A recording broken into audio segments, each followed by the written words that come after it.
আসসালামু আলাইকুম প্রিয় খামারি ভাই বোনেরা, আশা করি সবাই ভালো আছেন এবং সুস্থ আছেন।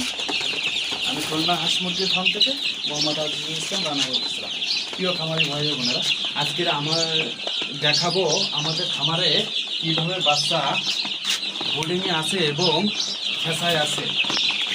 প্রথমে আমরা বাচ্চা মনে করেন এভাবে ব্রুডিং করি। প্রথমে তুষ বিছাই পরে হচ্ছে পিপার দিয়ে তারপর হচ্ছে বাচ্চা বোর্ডিংয়ে রাখি।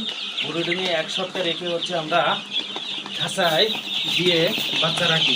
মনে করেন আপনারা খাঁচায় যদি বাচ্চা রাখেন তাহলে আপনাদের বাচ্চা সুস্থ, সুন্দর এবং রোগমুক্ত থাকবে। আর আপনারা যদি এইভাবে খামারি ভাইরা যদি মুরগি পালতে চান তাহলে কিন্তু আপনাদের মুরগি খুবই স্মার্টভাবে থাকবে এবং খুব সুন্দর পরিবেশে থাকবে। দেখবেন আমাদের মুরগিগুলো কিন্তু খুব সুস্থ, সুন্দর এবং খুব চেহারা সুন্দর আছে।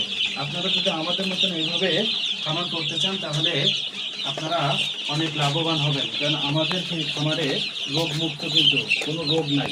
দেখেন আমরা কিন্তু খুব পরিষ্কার করে রাখছি আমাদের খামারে, খুবই সুন্দর পরিবেশে আছে। তাহলে আপনারা যদি এভাবে খামার করতে চান তাহলে আপনারা অনেক লাভবান হবেন। আসসালামু আলাইকুম, সবাই ভালো থাকবেন, সুস্থ থাকবেন এবং আমাদের পরবর্তী